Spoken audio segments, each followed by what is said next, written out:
nuclear during the Cold War, the 70s, 80s and so forth, was and had been for a long time actually, kind of like an aircraft carrier for the US Army that didn't move. So the whole region was absolutely peppered with bases. So I grew up with the nuclear strike force, V bombers and so forth, flying overhead all the time. I'm very obsessed with the machinery of it. Actually, it's a fantastic, sublime moment of wonder when a Vulcan bomber flies over the top of you.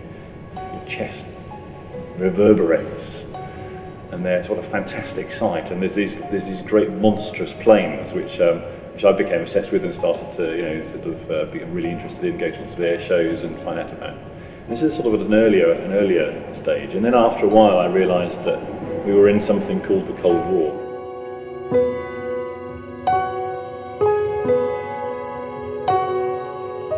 I sort of realised that about 6 years ago that there were these posts or these underground rooms or bunkers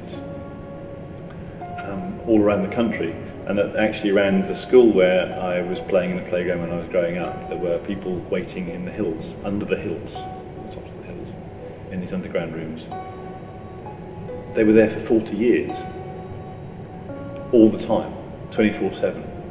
So part of me sort of working out for myself what that period was about seemed to revolve around my discovery of these rooms, or these underground rooms. So I started to research them, started to do field work, started to go out, started to go down them, started to find them. Often they're in brambles or in abandoned in the middle of fields. The posts are, they were and are really still secret actually.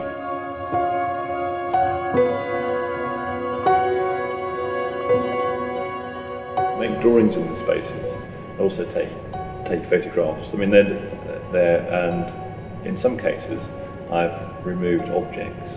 I take objects away to cast them, to draw them in the studio, but I will take them back and replace them in exactly the same place again. So there's a kind of connection. I find it very interesting actually that on the wall of the gallery there's a drawing of a dustpan which now is sitting absolutely forgotten, back down inside exactly, I know with the post exactly where it is, in the middle of a field in Norfolk. And my intention is to hold up these objects without qualifying them as historical reenactments or as accurate reconstructions or as some documents or proof of anything. To hold them up, if you like, to start to resonate with that if you like, that nail that still sits inside people, that moment from the Cold War that is still sitting very deep inside people. If I'm speaking to that. So when people are looking at the show,